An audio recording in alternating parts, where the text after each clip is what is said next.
Há uns 15 dias eu fui no quiosque da Biscoitê. E eu fiz justamente isso. Eu fui lá, vi o produto, tal. Eu tinha uma outra coisa pra fazer no shopping. Falei pra menina, ó, eu já volto, tal. Eu acho que ela nem acreditou que eu ia voltar.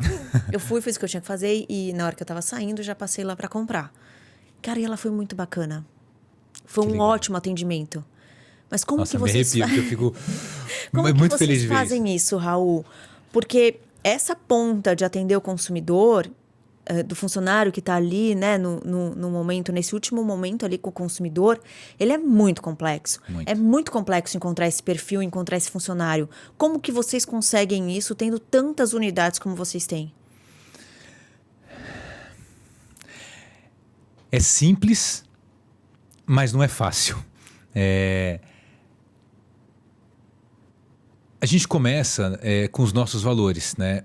Que são pessoas, amor e empreendedorismo. Então, quando a gente vai contratar as pessoas, a gente tenta contratar as pessoas que tenham esses valores.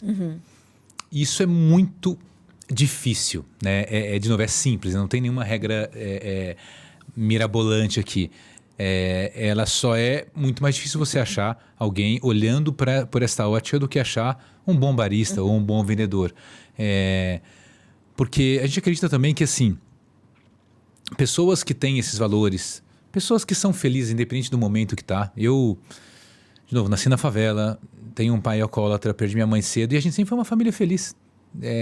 Tinha tudo pra estar triste, pra estar... E eu vejo muito isso, sabe? Eu falo, poxa, a gente tem histórias de pessoas, assim, que a Biscoiteira transformou a vida delas, mas, assim, que entraram de uma realidade, assim...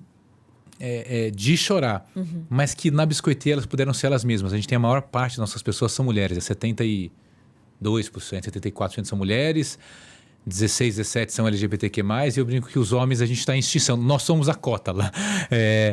Mas no fundo não é porque a gente escreveu isso e falou a gente quer, no fundo assim, a gente criou um ecossistema e uma forma com que a gente olha as pessoas pelo que elas são, então ou seja, pequenas coisas, tá? Não é que a gente tem um escritório lindo, maravilhoso, que tem chopp e mesa de ping-pong, cara, porque eu não acho que isso conecta as pessoas. Não é porque a gente tem assim os maiores salários, da coisa, até porque a gente nem consegue ter, mas é porque a gente olha para as pessoas e fala, tudo bem, assim, a gente quer fazer com você o que a gente gostaria de ser feito. Então, numa empresa que prioritariamente são mulheres, a gente teve no começo, o varejo é muito duro com as mulheres, porque as mulheres, principalmente que trabalham nos shoppings, quando, por exemplo, elas engravidam.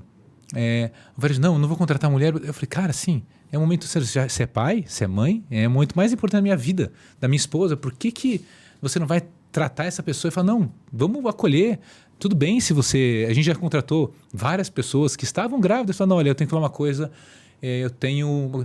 Pô, tudo bem, você tá bem, você quer estar com a gente. E essas pessoas estão com a gente por 5, 6, 7 anos. Por quê? Porque... é aí que você vê a diferença. É quando você precisa que você vê os seus valores, né? Então, como ter essas pessoas ali... primeiro, tentar trazer as pessoas com os nossos valores e ser implacável quando não tem os mesmos valores. Então, ou seja, a pessoa gosta de pegar atalhos, acha que passar por cima do outro, sei lá, encantador é legal para bater a meta. Essas coisas a gente precisa tirar rápido para não tirar o nosso clima.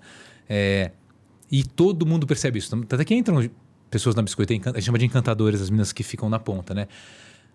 A gente tem hoje talvez umas, eu não tenho o número, mas umas 400. Assim, elas mesmo percebem, falam, essa pessoa aqui não vai durar aqui na Biscoiteira. Ela é muito boa, ela vende bem, mas assim, mas não é do jeito que a gente faz. Então você vai criando um ecossistema e se alimentando e deixando as pessoas também serem elas e exercerem isso, que você cria um ambiente que funciona. E também a gente tem vários pontos de contato. Toda semana eu participo de uma live com todos os vendedores do Brasil inteiro, onde a gente vai falar de encantamento, de treinamento, de filosofia, de coisas assim, às vezes mais aleatórias, não só meta, conversão.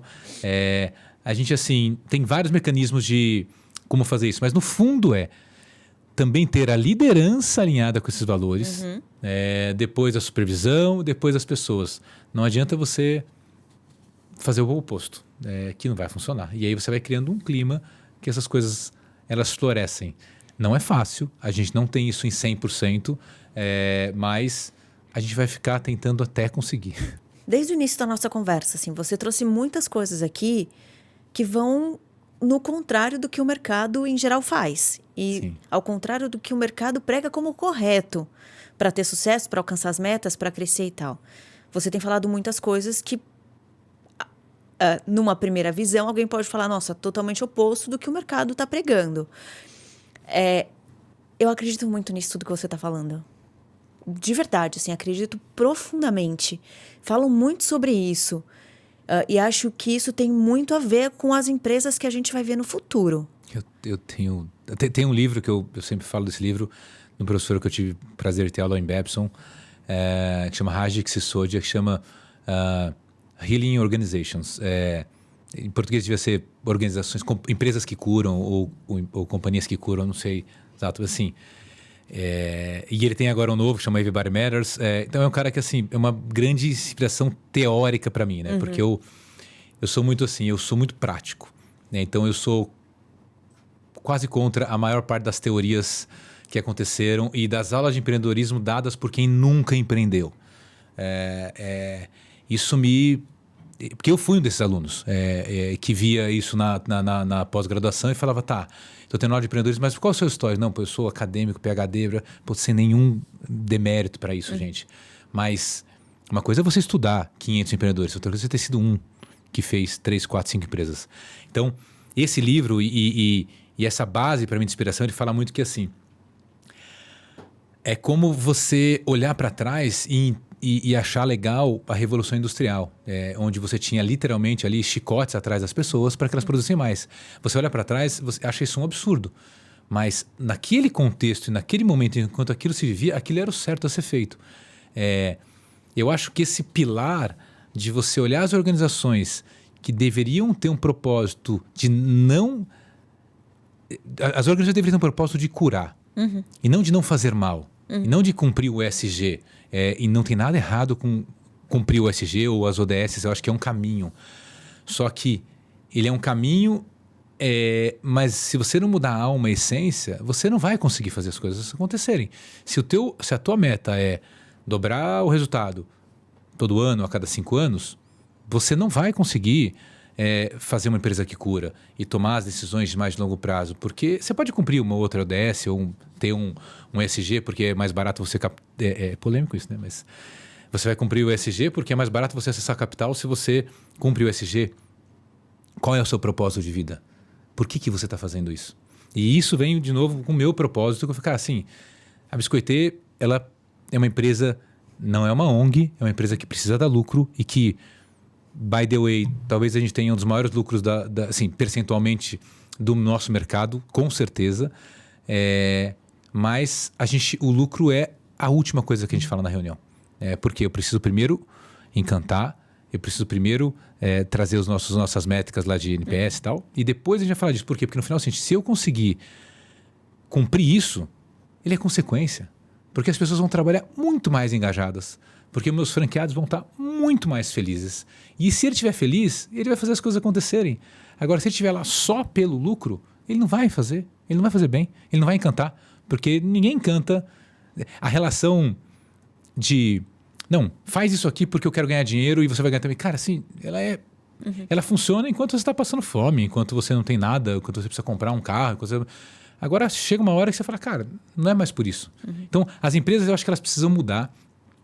Mas não vai ser fácil, porque você tem um mercado de capitais por trás, porque você tem várias premissas de não, funcionou assim. E não vamos esquecer que quem controla, né, as empresas hoje no mundo, né, no Brasil, ainda são pessoas com mindset completamente oposto, de que você precisa acumular o máximo, porque aí é uma conversa filosófica, mas porque provavelmente viveram em épocas complexas, de escassez, de guerra, de não sei o quê, e que falam, não, eu preciso acumular, e chega uma hora que você não sabe nem para quê.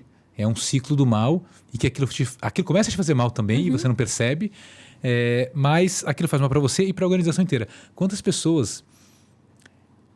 Eu já trabalhei muito também, eu brinco que o Raul 4.0, quando eu fiz meus 40 anos, eu mudei bastante. A Biscoitê foi um grande, assim... uma empresa maravilhosa para eu poder exercer aquilo que eu acreditava, porque antes eu não conseguia exercer isso.